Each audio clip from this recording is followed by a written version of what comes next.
আসসালামু আলাইকুম রহমতুল্লাহি অবরকাতুহ। সম্মানিত দর্শক, ভারত পাকিস্তানের সম্পর্ক, পাকিস্তান আফগানিস্তানের সম্পর্ক, বাংলাদেশ পাকিস্তানের সম্পর্ক, পাকিস্তান আমেরিকার সাথে যে সম্পর্ক এবং সর্বোপরি অতি সম্প্রতি সৌদি আরবের সঙ্গে তাদের যে কৌশলগত মিত্রতা এবং সৌদি আরবের নিরাপত্তা বিধানে পাকিস্তান সেনাবাহিনীর নিয়োগ থেকে শুরু করে অন্যান্য যে সকল কর্মকাণ্ড, বিশেষ করে চীনের সঙ্গে তাদের যে এই মুহূর্তে কৌশলগত পার্টনারশিপ এবং আন্তর্জাতিক অঙ্গনে নজিরবিহীনভাবে প্রায় সব ক্ষেত্রে পাকিস্তানের যিনি এখন যিনি এখন প্রধানমন্ত্রী, তিনি এবং তার সঙ্গে যেভাবে সেনাপ্রধান ফ্রিকুয়েন্টলি বিদেশে যাচ্ছেন, এমনকি জাতিসংঘ অধিবেশনে গেলেন, সৌদি আরবে গেলেন, বাদশার প্রোটোকল পেলেন, মানে প্রধানমন্ত্রী এবং সেনাপ্রধান একসঙ্গে যুগপৎভাবে যেভাবে তারা রাষ্ট্র চালাচ্ছেন, এইরকম ঘটনা সামুরাই যুগেও হতো না। সামুরাই যুগে আপনারা জানেন যে 800 বছর মিলিটারি রুল চলেছে জাপানে, এবং জাপানে অসংখ্য ছোট ছোট এলাকা সামরিক কমান্ডাররা নিজেরা তারা সম্রাটকে তার প্রতি আনুগত্য, নামমাত্র আনুগত্য প্রকাশ করে তারা স্বাধীনভাবে রাজত্ব করে গেছেন। এবং এক সামুরাই মানে একজন স্বৈরশাসক বা একজন সেনাপতি, তিনি আবার অন্য সেনাপতির সাথে যুদ্ধ করেছেন। এইভাবে খণ্ড খণ্ড যুদ্ধ, বিগ্রহ এবং মারামারি কাটাকাটি করে 800 বছর ধরে জাপানে যে একটা রাজত্ব চলেছিল, এগুলোকে বলা হতো সামুরাই রাজত্ব। তো ঠিক সেই সময়টিতেও দেখা যেত যে সবচেয়ে বড় যে সামুরাই, মানে সবচেয়ে বড় যে সেনা শাসক, ধরুন পুরো জাপানের অর্ধেকটা হয়তো একজন আছে, তো তিনিও যখন সম্রাটের সাথে দেখা করতে আসতেন পুরনো রাজধানী তাদের যে কিয়োতো, এখন টোকিও না, কিয়োতো রাজধানী ছিল, সেই কিয়োতোতে যখন তারা দেখা করতে আসতেন তখন তাদেরকে পোশাক মানে সংযত করে, অস্ত্র রেখে, খালি পায়ে, মাথা নিচু করে, হাঁটু গেড়ে রাজার সামনে আসতে হতো। কিন্তু এখন পাকিস্তানের সেনাপ্রধান জনাব আসিফ মনির, তার যে ক্ষমতা, এটা বলতে গেলে জাপানের সম্রাটের মতো।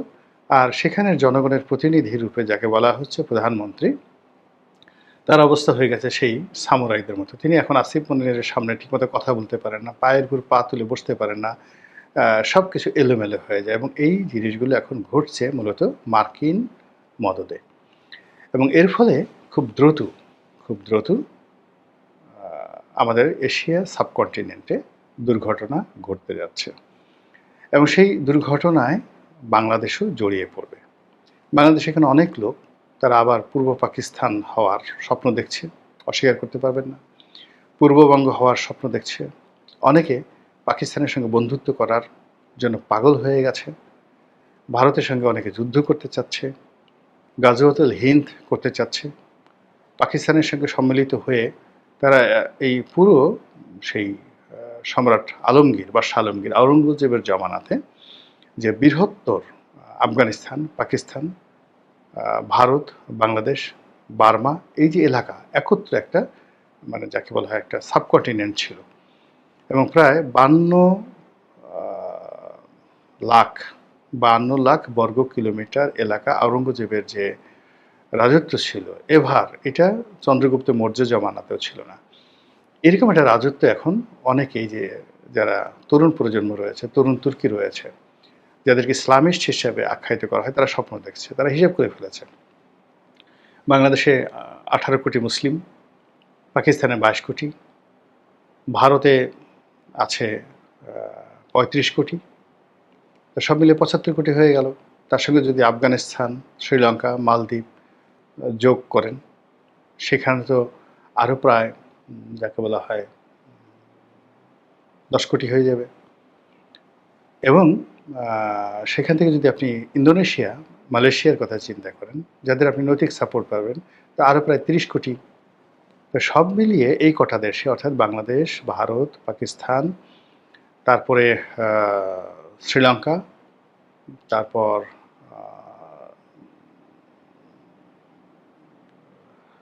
ইন্দোনেশিয়া, মালয়েশিয়া, এই দেশগুলো একত্র করলে কয়শো কোটি মুসলমান হয়ে যায়, প্রায় 150 কোটি মুসলমান হয়ে যায়, বা মানে 125 কোটি মুসলমান হয়ে যায়।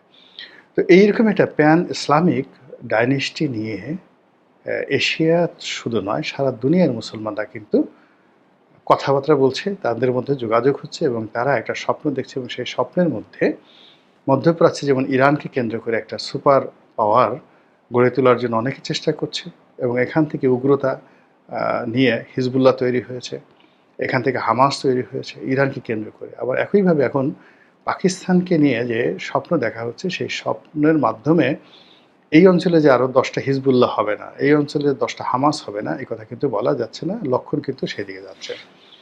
আপনারা লক্ষ্য করেছেন যে মিস্টার ডোনাল্ড ট্রাম্প যেভাবে পাকিস্তানকে প্রিভিলেজ দিচ্ছে, যেভাবে পাকিস্তানের প্রধানমন্ত্রীকে নিয়ে আলাদা বৈঠক করছেন এবং তার পাশে সেনাপ্রধান আসিফ মনিরকে যেভাবে বসিয়ে বারবার তার প্রশংসা করছেন, তিনি চাচ্ছেন যে পাকিস্তানের মাধ্যমে ভারতকে একটা দাঁত ভাঙা জবাব দেওয়ার জন্য এবং পাকিস্তানের উপর প্রভাব বিস্তার করে তিনি আফগানিস্তানের যে বিমানবন্দরটা তিনি দখল করার কথা ভাবছেন বা চাচ্ছেন, সেটি তিনি দখল করার জন্য চেষ্টা করবেন, চীনকে মূলত দমন করার জন্য। অধিকাংশ বাংলাদেশের ব্যাপারে বা সেন্ট মার্টিনের ব্যাপারে বা এখানে আরাকান আর্মির ব্যাপারে বা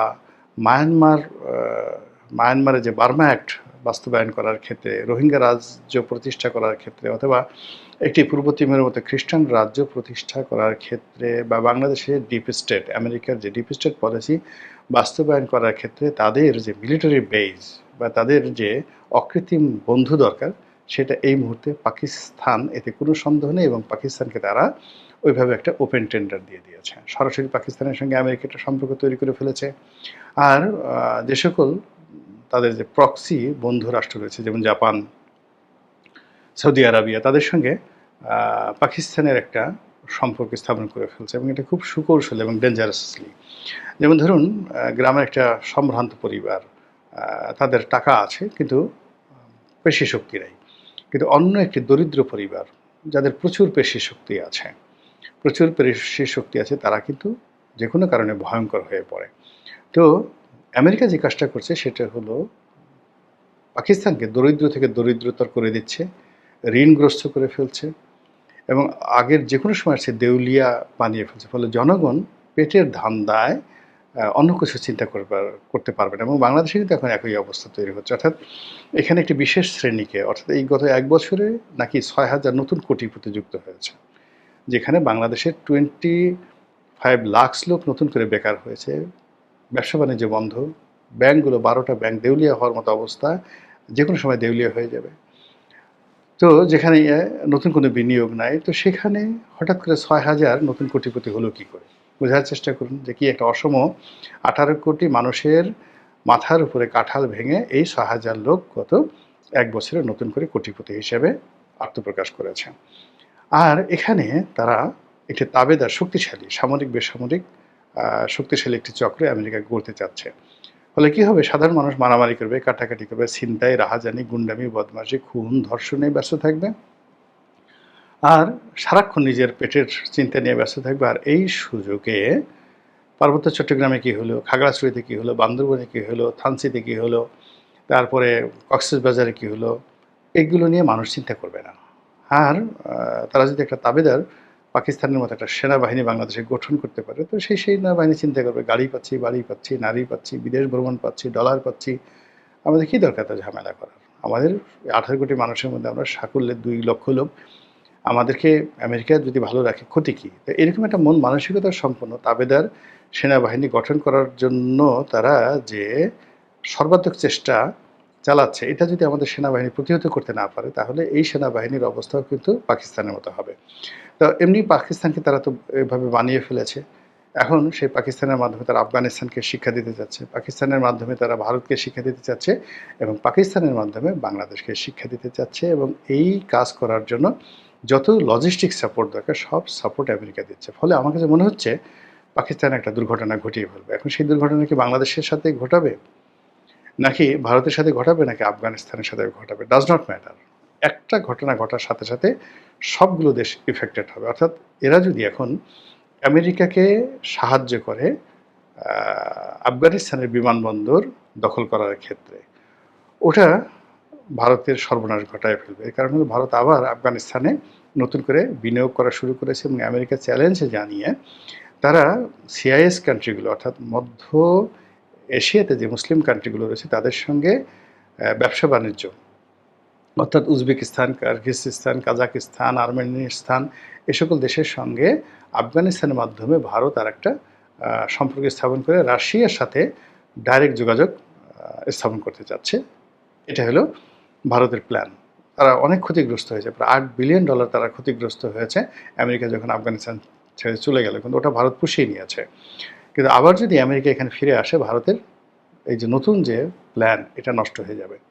দ্বিতীয়ত, ভারতের একটা বিশাল বিনিয়োগ আছে, এটা এই মায়ানমারে কালাধান প্রজেক্ট। তো সেই কালাধান প্রজেক্টটি নিয়েও ভারত খুব চিন্তিত আছে। তো এখানে যদি আমেরিকা তাদের ডিপ স্টেট পলিসি অনুযায়ী নতুন একটা রাষ্ট্র প্রতিষ্ঠা করে, সেক্ষেত্রে ভারত সবচেয়ে বেশি ক্ষতিগ্রস্ত হবে। চীন তারা ক্ষতি পুষিয়ে নিতে পারবে, কিন্তু ভারত এটা পারবে না। তো আফগানিস্তানে ভারতের সমস্যা, আবার যদি ওখানে সমস্যা, আর বাংলাদেশে তো ভারত সব হারিয়ে ফেলেছে। তো এখানে যদি আমেরিকা এবং পাকিস্তানের যে কর্তৃত্ব প্রতিষ্ঠিত হয়, ভারতের যুদ্ধ করা ছাড়া কোনো উপায় থাকবে না। আর ভারত যদি এখানে সত্যিকার অর্থে যুদ্ধ করতে চায় পাকিস্তানের সঙ্গে, বাংলাদেশের সঙ্গে, তাহলে আমাদের পরিণতি কি হতে পারে? এটি কি খুব কঠিন একটা বিষয়? পাকিস্তানের সেই রাওয়ালপিন্ডি থেকে ইসলামাবাদ থেকে কিভাবে জাহাজ আসবে? ভারত মহাসাগর হয়ে আসবে, কিভাবে আসবে? বঙ্গোপসাগর হয়ে আসবে। কর্ণফুলী চ্যানেলে তো ঢুকতেই পারবে না, মানে কর্ণফুলী চ্যানেলে তো ঢুকতেই পারবে না। ফলে ওখান থেকে তারা বোমারু বিমান দিয়ে, ড্রোন দিয়ে বাংলাদেশে ভারতীয় বাহিনীকে সাহায্য করবে, এটা হবে না। ফলে এই যে আমেরিকা যে খেলা খেলছে পাকিস্তানকে নিয়ে, আর পাকিস্তান এখন যেভাবে ভাড়াটিয়া শূন্য হিসেবে ব্যবহার হতে চাচ্ছে, যেভাবে নিজেদের দেহ মন মানসিকতা তারা বিক্রি করে দিতে চাচ্ছে, ফলে এই দেশটি পুরো একটা ব্যর্থ রাষ্ট্রে পরিণত হয়ে যাবে। এবং এই দেশটি শুধু ইউরোপ মানে দক্ষিণ পূর্ব এশিয়া নয়, পুরো পৃথিবীর জন্য একটা ভয়ঙ্কর দেশে রূপান্তরিত হবে। এবং তাদের সঙ্গে আগামীতে নর্থ কোরিয়া যোগ দেবে। এবং এইগুলো মিলিয়ে যে একটা পরিস্থিতি তৈরি হচ্ছে, কেমন যেন বাতাসে লাশের গন্ধ ভেসে আসছে। আর একটা ৭১ অনিবার্য হয়ে পড়েছে। এবং আমরা যদি জাতীয়তাবাদী উদ্বুদ্ধ না হই, এবং আমাদের ওই যে দিল্লিও দরকার নেই, পিন্ডিও দরকার নেই, আমাদের ঢাকাকে নিয়েই থাকতে হবে, বাংলাদেশ নিয়ে থাকতে হবে, এই জাতীয়তাবোধ যদি জাগ্রত করতে না পারি, তাহলে যে বিশ্ব রাজনীতি যেভাবে ধুমায়িত হচ্ছে, যেভাবে ডোনাল্ড ট্রাম্প পাগলামো করছেন, যেভাবে পাকিস্তানের আসিফ মনির এবং শাহবাজ শরীফ যুগপৎভাবে তারা এক একটা যাকে বলা হয় তাদের যে মাস্টার প্ল্যান তারা বাস্তবায়ন করতে চাচ্ছে আমেরিকার দোসর হিসেবে, এটার পরিণতি আমাদের কারোর জন্যই ভালো হবে না। মহান আল্লাহ আমাদের সবাইকে হেদায়েত দান করুন এবং হেফাজত করুন। আসসালামু আলাইকুম ওয়া রাহমাতুল্লাহি ওয়া বারাকাতুহু।